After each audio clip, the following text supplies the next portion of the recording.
도전하라 세상을 다 가져라. 안녕하십니까 여러분, 안녕하십니까. 더운 오후에 잠이 노곤노곤하게 잠이 오려고 하는 이 시점, 여러분들 어떻게 지내십니까?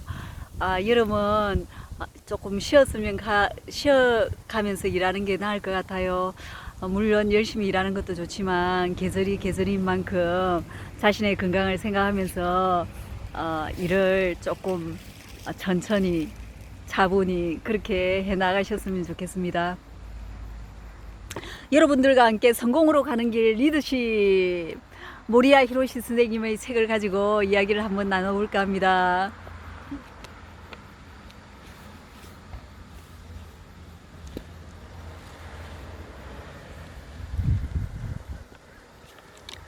천명을 자각하고 당당하게 행동한다.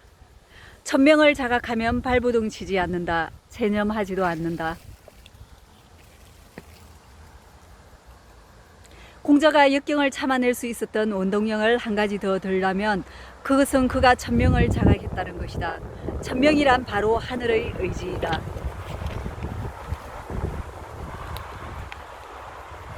중국인은 인간 세상의 일이라면 그 무엇이든 하늘의 의지가 기업되어 있다고 생각해왔다. 공자 역시 천명을 믿고 더없이 겸허한 태도로 그것을 받아들였다. 논어에서 한 예를 들어보자. 군자는 세 가지를 두려워한다. 천명을 두려워하고 대인을 두려워하며 성인의 말씀을 두려워한다. 소인은 천명을 몰라 두려워하지 않는다. 대인을 업신여기고 성인의 말씀을 우습게 여긴다. 천명 앞에서는 인간의 발부둥 따위는 통하지 않는다. 공자는 50살에 천명을 알았다고 했다. 이 경우 천명을 안다는 것은 하늘이 자신에게 부과한 사명을 자각한다는 것을 뜻한다.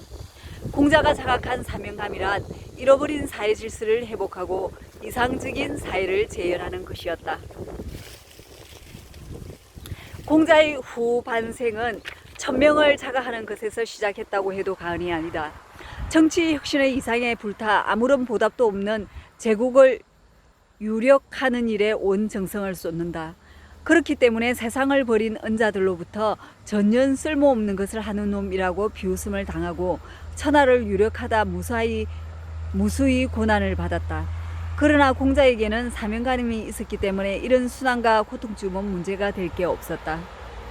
공자는 위험에 빠지더라도 늘 자유로웠다. 예를 들면 광이라는 곳에서 박해를 받았을 때도 하늘이 아직 이 땅의 문화를 없애려 하지 않는데 강인들이 어찌 나를 해칠 수 있겠는가 라며 조금도 동요하지 않았고, 또 송나라에서 환태라는 자에게 목숨을 잃을 뻔했을 때에도 내게는 하늘로부터 받은 사명이 있다.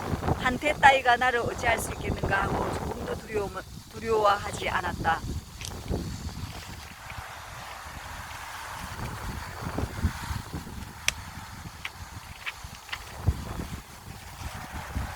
이처럼 강렬한 사명감을 미천 삼아 위기를 모면했던 것이다. 그런데 천명을 자각하는 것은 지금까지 살펴본 것과 같이 사명감과 결부된 적극적인 면 외에 고유한 체념과 결부된 면도 없지 않다. 만일 인간 세상의 모든 현상에 하늘의 의지가 담겨 있다고 하면 결국 사생, 화복, 기륭 등도 하늘의 뜻에 의한 것이며 인간의 힘으로는 어떻게 해볼 수 없다는 뜻이다.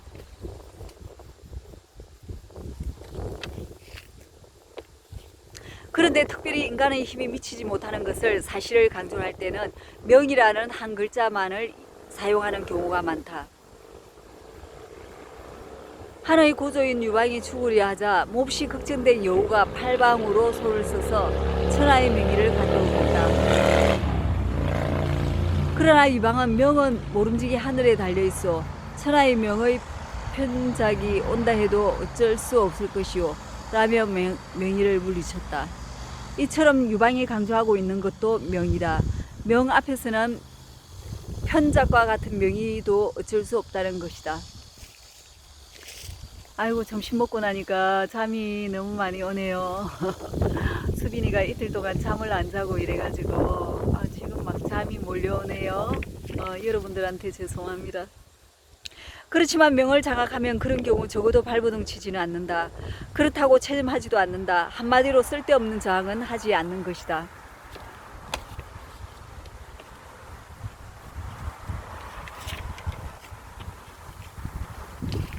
명을 받아들이면 일종의 체념이 생기지만 그것은 끈질기게 살아남겠다는 것이지 삶을 포기하겠다는 것은 결코 아니다. 오히려 역경에 처했기 때문에 에너지 소모를 적게 하기 위해 여유 있는 자세를 잃지 않으려 한다. 따라서 체념임에는 틀림없지만 그것은 단순히 포기가 아니라 적극성을 속에 감춘 체념인 것이다. 중국인의 인생 태도는 옛날부터 이 명을 축으로 하여 형성되어 왔다.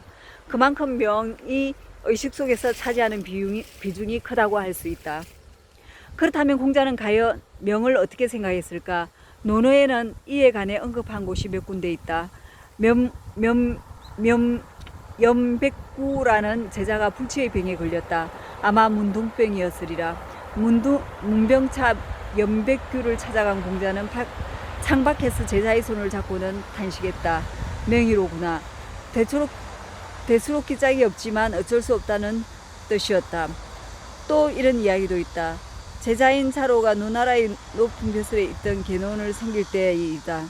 동료인 공백요라는 사람이 있는 일 없는 일을 할 것을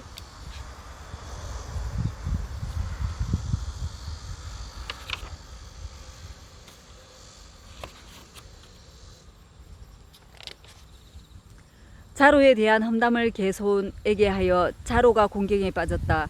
걱정이 된 자로의 동료 하나가 그 사실을 공자에게 보고하고 이번 기회에 공백요를 혼내주겠다고 말했다. 그러자 공자는 이렇게 말했다. 도가 잘 통하는 것도 명이요 통하지 않는 것도 명이다. 공백요가 명을 어찌할 수 있겠느냐. 도로가 통할 뿐만 아니라 통하지 않는 것도 명에 의한 것이므로 공백요가 아무리 농간을 부려도 명을 바꿀 수 없다는 뜻이다. 남을 모르면 군사가 할 수 없다. 명을 모르면 군사가 할 수 없다. 이것은 논어에 나오는 말 중에서 매우 유명한 말이다. 공자도 명을 얻고 있었다. 그렇게 온갖 역경에 태연히 대처할 수 있었던 것이다. 이렇게 되어 있습니다. 낮잠이 몰려오는 오후에 여러분들과 잠시 얘기를 나눴습니다. 도전하라 세상을 다 가져라 문수민 강사였습니다. 안녕.